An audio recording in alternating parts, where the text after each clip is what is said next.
In 2021, my guest and I drafted a team on stream that finished 8th in Best Ball Mania 2. And in this video, we try to catch lightning in a bottle yet again while ignoring ADP, shuffling up the draft board, and targeting all of Erik Beimfohr's favorite player targets, stacks, and Galaxy Brain ideas. I'm Pete Overzet. This is the Deposit Kingdom. Let's ship that 1.5 million.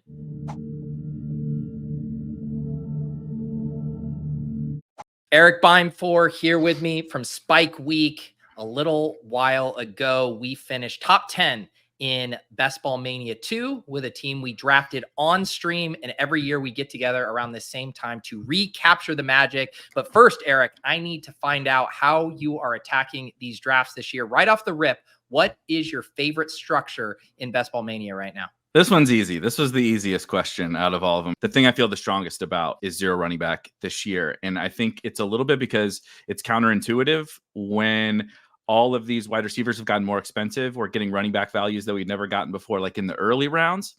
But we're also getting running back values in the double-digit rounds that are better than we've ever had before.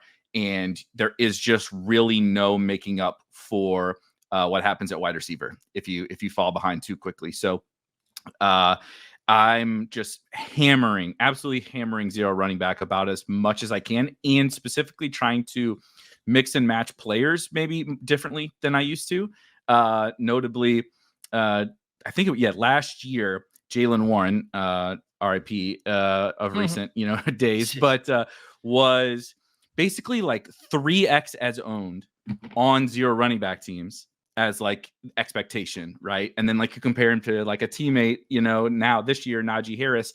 I think just mixing and matching from within structure is something I can do specifically at zero running back a little bit better than I have in the past, but also use it to kind of gain some additional edges more than just like what I think zero running back structure is. So I can get my elite quarterbacks, elite tight ends, right? Elite wide receivers, and then just kind of spray the board with all of these running backs from, pick 75 on and just kind of let that be my season. What's the latest you've taken your first running back this year? Take it even a little further, like then like when a zero RB bro is like already getting the itch to take the running back, like take one more non-running back. Like I said, I'm trying to shake all these running backs up into a blender, dude, over a lot of teams, and then just roll it out and let the season play out and let hopefully chaos, hit a handful of my running back rooms. I know like midsummer, I did a few, I forget which contest it was, where I was like, I'm just going to exclusively do mega zero RB teams. And it was a little harder then just because the super late round running backs weren't near as attractive. And now, like I was doing Best Ball Breakfast on Monday morning, and it's just like all the best picks late are now starting to shape up to be running back. So you probably have way more options now than you did before. It's so much more clear with those guys now, like Braylon Allen, like slam dunk, clear Jets RB2, right? It's becoming clear with Jordan Mason, which was certainly not the expectation a couple of months ago. It's becoming clear with Bucky Irving. Not that we didn't think it was them, but we have a lot more confidence now. So I'm just pulling those guys in and just trying to get as many different pairings of all those running backs as I can. Yeah, let's segue to that one, the favorite Galaxy Brain idea. And for people who don't necessarily know what you mean by pulling those guys up, can you explain on that further? Once you reach a certain point, I don't know where we would call it, 14th, 15th round. These are really, I love to use the auction dollars analogy. These are all dollar auction players. Like if you got in your auction league, once you got to the 14th round, like who cares? They're all a dollar. Okay, two, right? I got $2 left. Whatever. I'll throw the $2 on this guy. They're all the same. It feels different because we have them in a list. ADP has to, it just has to be a straight static list, but it doesn't really work that way. I know there are pockets of like running backs I just don't even want. And I'll straight up like a guy better that goes 2 rounds later. For a week or so, I was doing it with Braylon Allen. I was like, hey, I do think he's probably going to rise, but his ADP was still stuck in the 180s. And it was like, once I got to the 150s, I really didn't like anybody else. So let's pull him up and then pull another guy up who goes next to Braylon. And you kind of pull a bunch of 17th and 18th round picks onto the same team. And it's actually not a worse team because this time of year, those guys just maybe their cost hasn't gotten to where it should be. Like, not trying to compare these guys to Kyren Williams last year, but by the end, Kyren was still going in the 17th, 18th round. He just shouldn't have been. So if you were pulling him up and then attaching on more other those late round guys, it's still just all dollar auction players, but you're getting a different assortment of them than anybody else is taking because they're sticking to that list.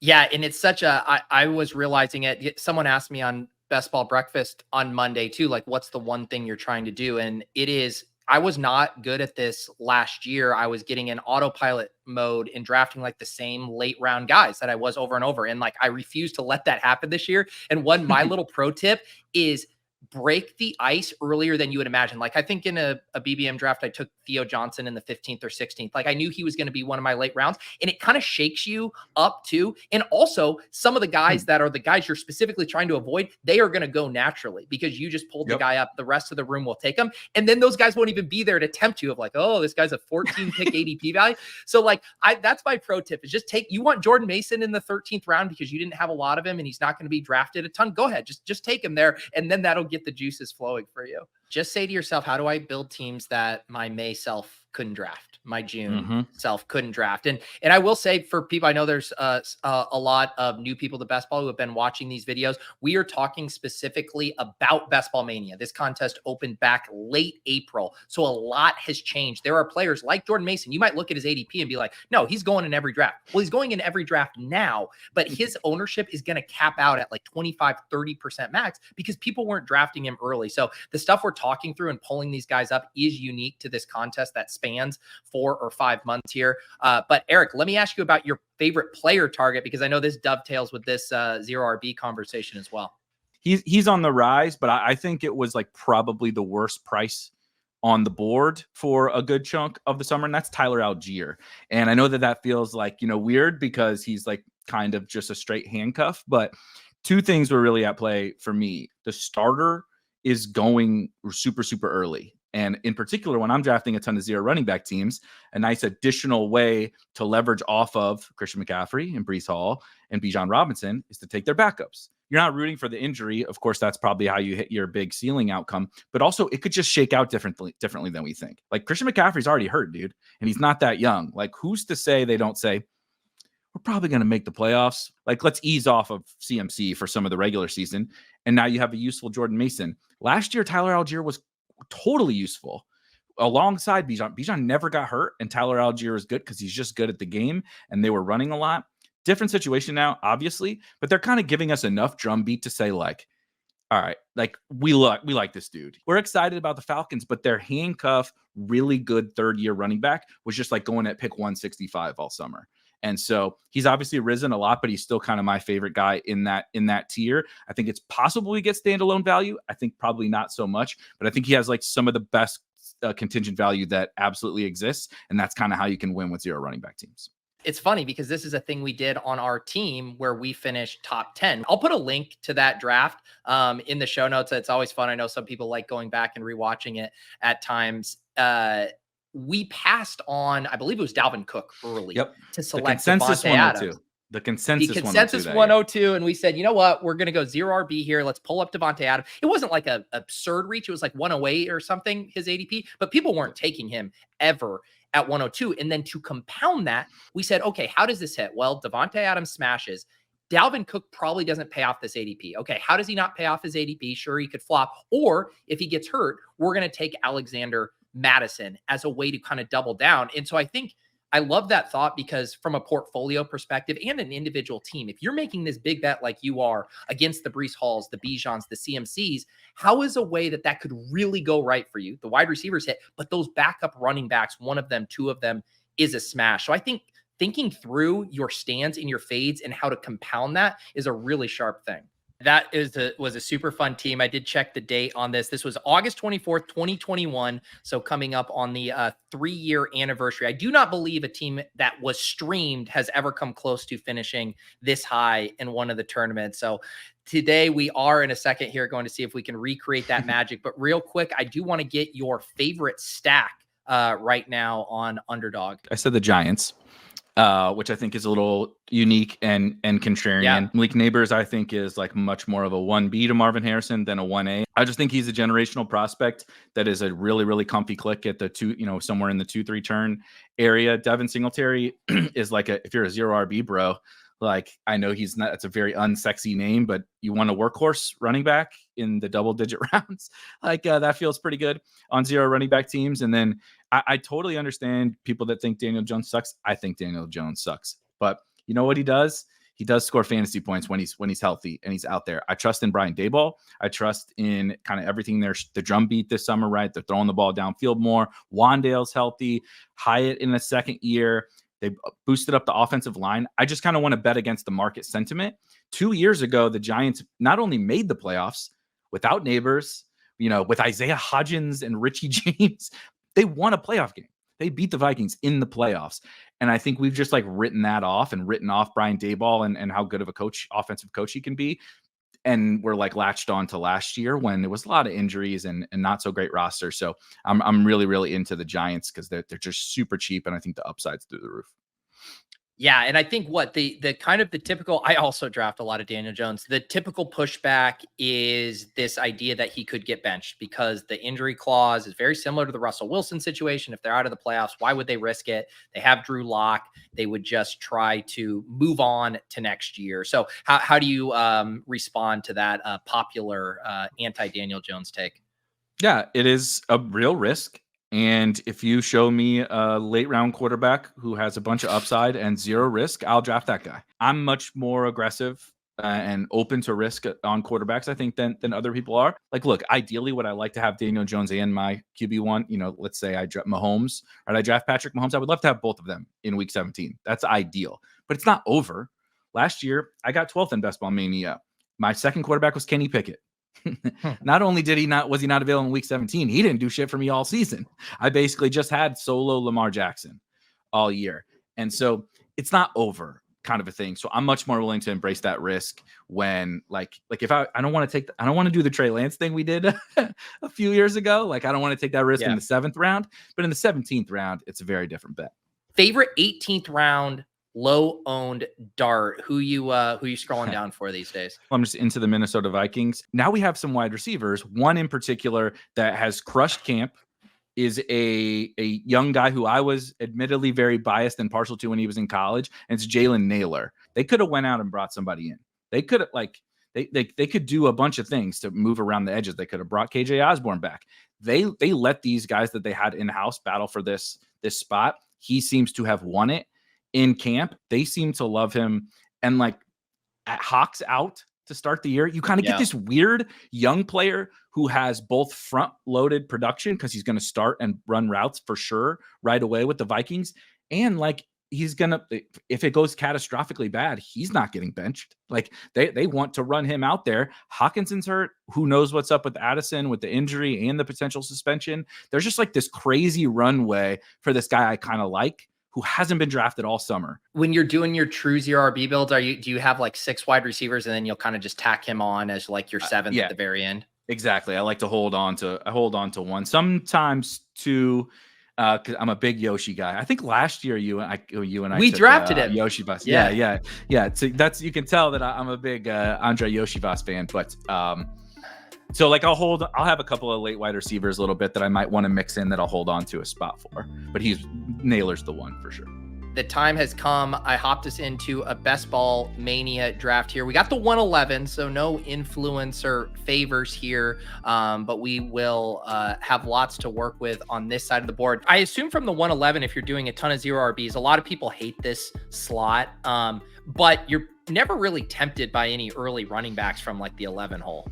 No, not at all. I don't mind it. So I do a lot at the 1-2 turn of cycling through the different guys. I will pull Neighbors up to pair with these guys. I kind of like the 111 because I'm able to get 2 really good wide receivers and I can mix up my pairings there. The goal of these drafts is to try to essentially execute the perfect draft of my guest, all of those elements, see if they come together. You mentioned being okay pulling up Neighbors. I also am very okay with that. To get the Daniel Jones stack, potentially the Giant stack that does kind of center around Neighbors. You want to pull Neighbors up to 14?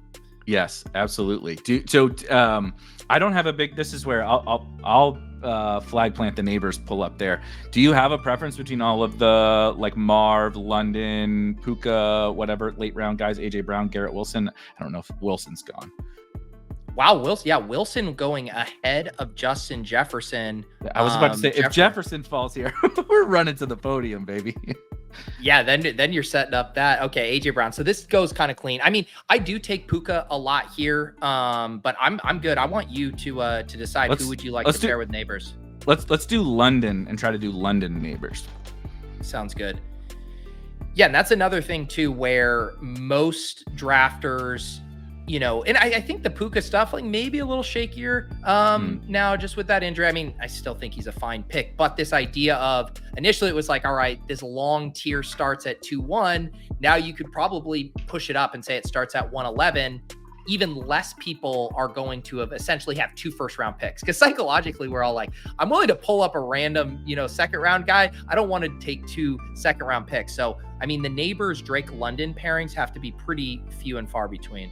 Yeah, and I truly don't think there's that much of a difference. I don't really care that much which guys that I get from Puka to, oh man, it's a huge tier. Like, yeah, Devonta Smith, I don't know, you know, something like that. Like all of those guys, like I don't really care which 2 it is.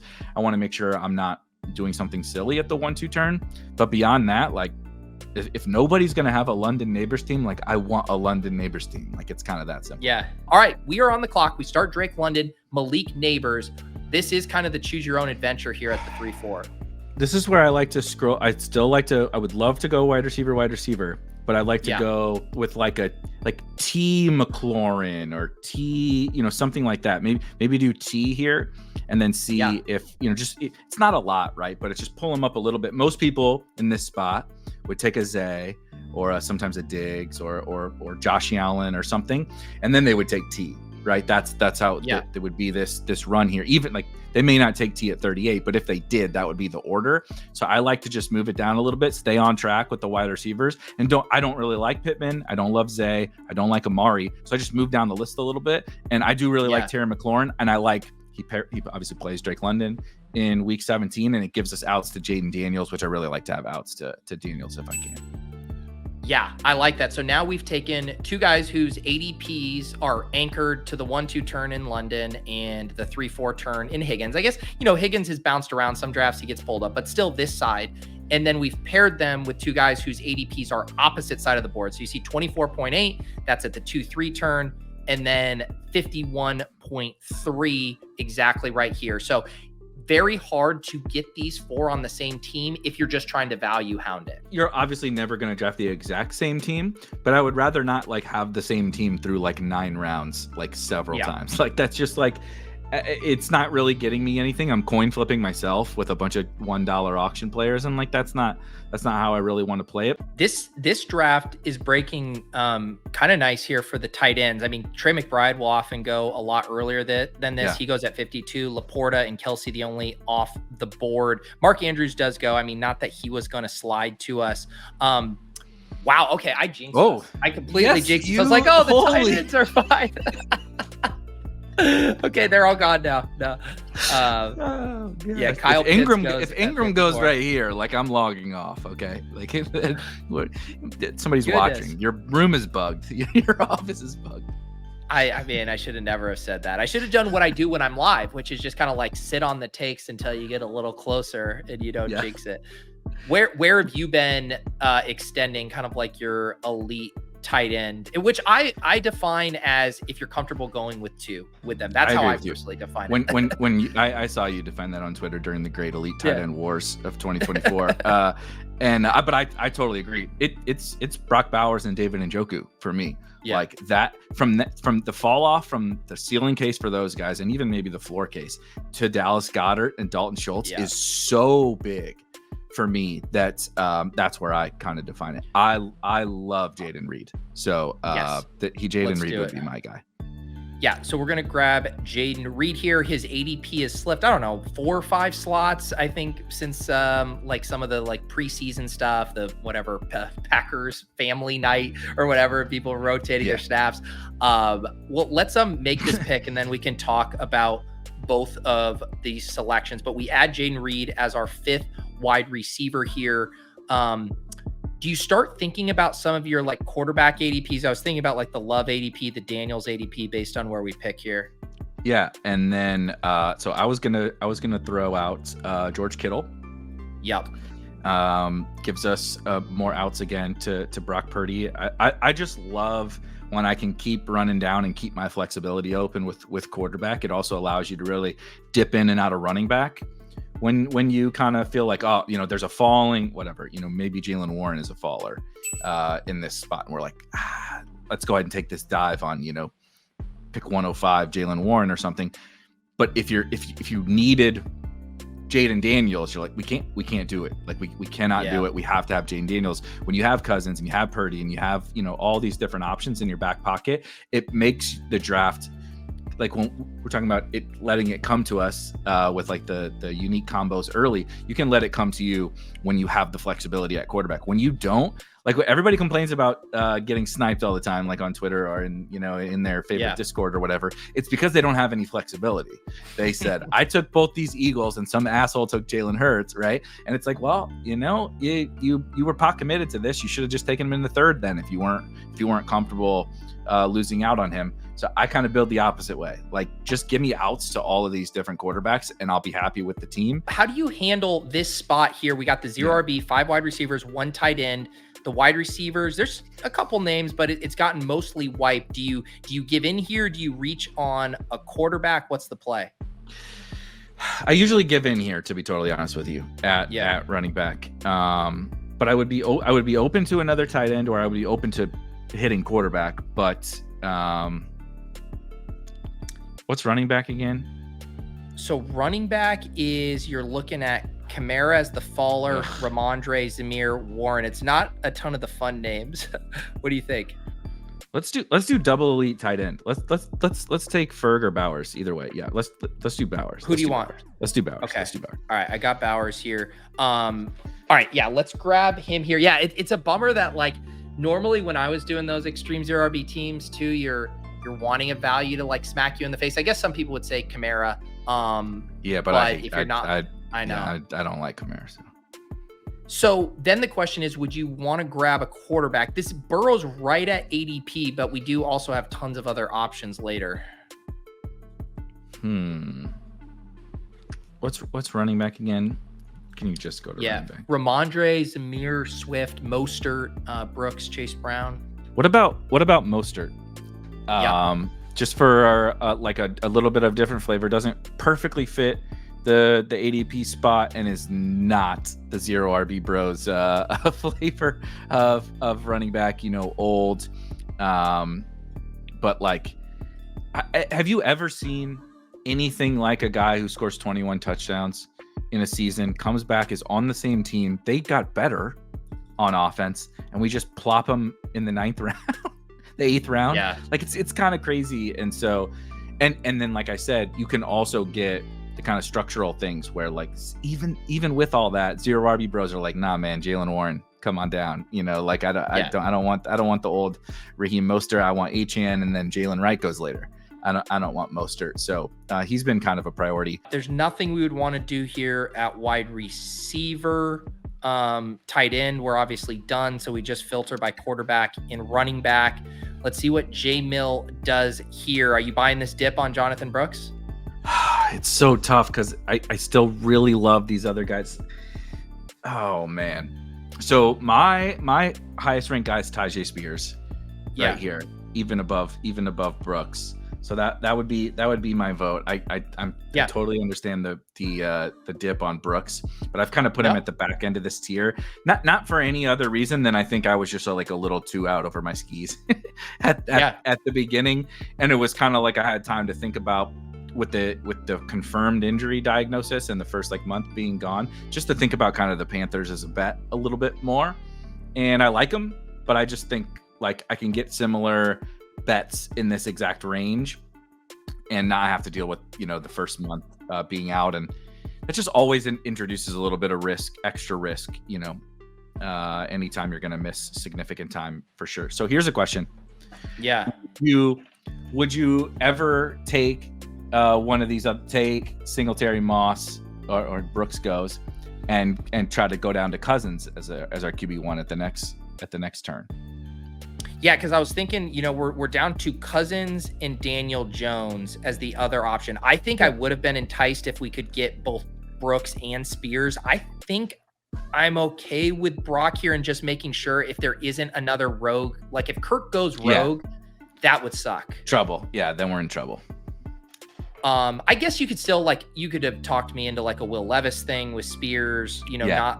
we would have made it work. And we do have a couple roster spots. Darnold Jalen Naylor has shown up on far too many of my teams when I do what I just pitched to you, and you're like, oh damn it, somebody took the Pitts team took Cousins, and you're like, oh no, I get Daniel Jones, Sam Darnold, come on down to this donation of $25 to everybody else. We are about to pick at the 11-12 turn. I think this definitely sets up well for us to get a couple of running backs. I will mention, I'm sure this is always on your radar, Algier ADP 143. We're pulling them up, 155. Yeah, we got to pull them up to 134 for the video.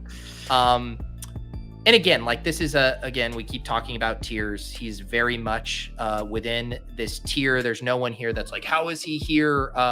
Or whatever. I think all of these guys, they offer different things, right? Depending on what you're looking for here. So who would you like to grab first, knowing we should be able to get Algier at 134? So I do this all the time. I take Ty Chandler here, and then I take Algier on the second spot of it. This literally is exactly like one of my teams. This is what Beautiful. I would do here. And I assume Chandler kind of fits into your overall Vikings bullishness. Yep. And it's and we could talk about it after. Well, I guess we're going to take Algier anyway, so it doesn't matter. Yeah, but we'll be good. I mean, Aaron Jones is a good football player, but Ty Chandler is a little bit of the Jalen Naylor-ish bet at the running back position, where I'm he might be kind of good. He looked kind of good last year. When he was given the opportunity. They've clearly made it known that he's their running back too. And when has Aaron Jones ever been a workhorse running back in his entire career? He's older. He misses time all the time.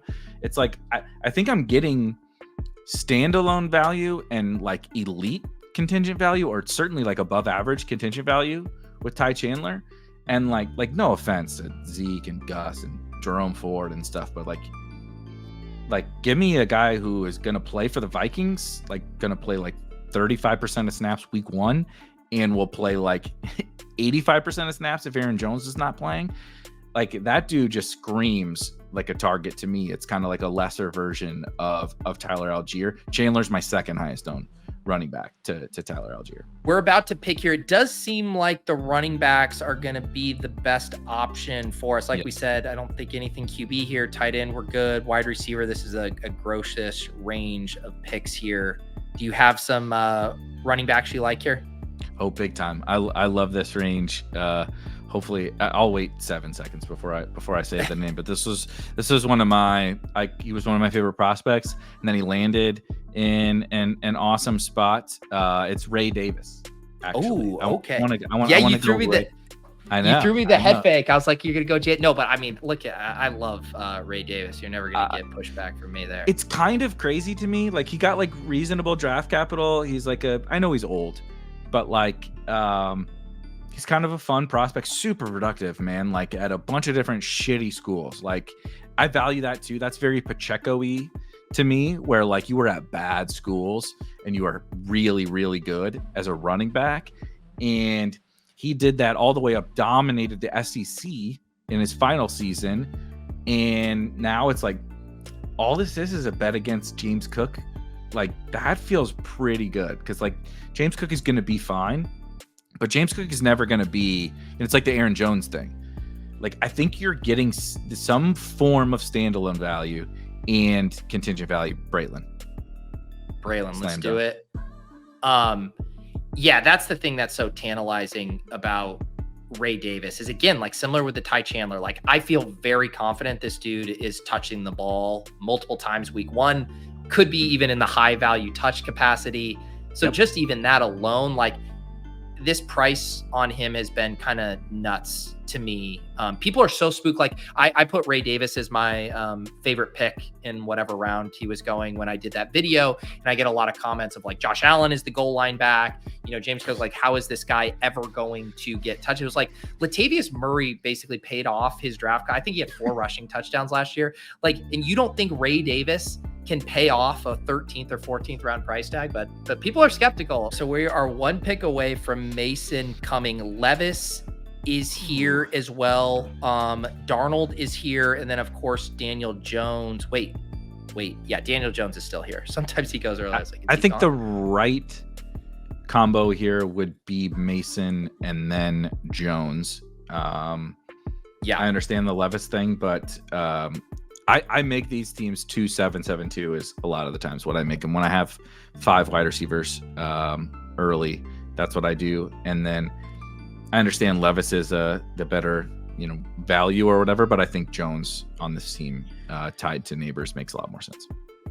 Yeah, and I would argue there's more attractive wide receiver options. Like I feel a lot better about the late Giants guys than I do. I mean, I think Burks is fine as a late dart right now. Although like the presser I saw today when they were talking about Burks is that I guess there was some hope that he might kick into the slot and get on the field right away. And it sounds like he's just going to be the direct backup to was it to Hopkins or Ridley? I forget which one. Yeah, I feel like we're getting Charlie Brown, Lucy and Charlie Brown with the football at this time of year with some of those guys where we're like, I was out on Treylon Burks and then Nuke got hurt and then they were kind of hyping him up a little bit. So I'm back in, right? Like Tim Patrick caught a touchdown last night, right? And people are like, oh, should Tim Patrick be in the last round mix? And I'm like, guys, the dude is turning 31 this year. He has not played football in 3 years.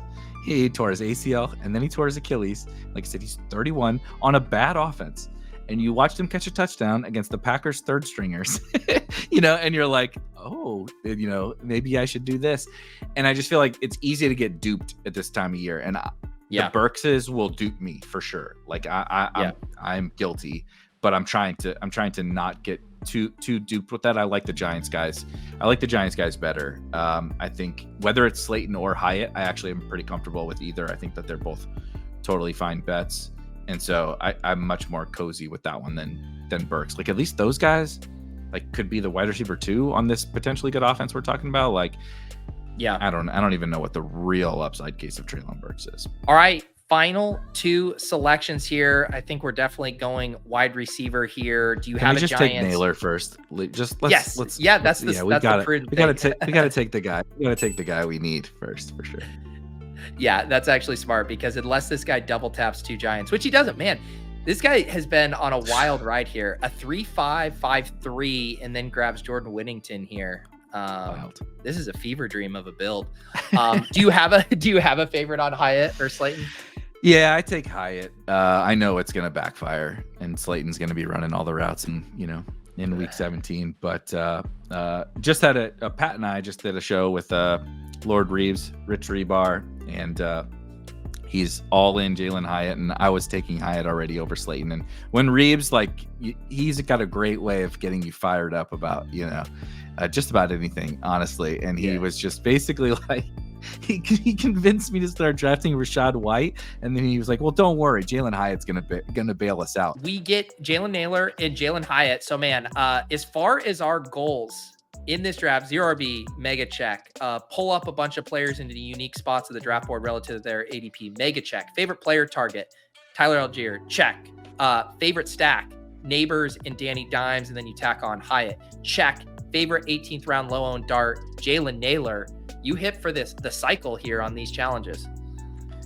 Pretty awesome. Doesn't usually work like that. Even in my own drafts, I'm clearly a little bit of a kind of contrarian drafter at times, given some of the hot takes we talked about here. But it doesn't usually fall together that well. And I love this team. This team is killer, and it really does. I know we checked all the boxes, so naturally people would say, of course, it checks the boxes for the things that you like to draft with, like the pillars you like to draft by, but also just like everything about this team, the way we played the room, pulling a couple things up, like even just like the little shit, like the Chandler Algier, where it was like people might say like, yeah, but like Chubb's on the board and he's like after ADP, and it's like I'm sticking to my guns on those player targets right there, and just so many little things that we did in this draft.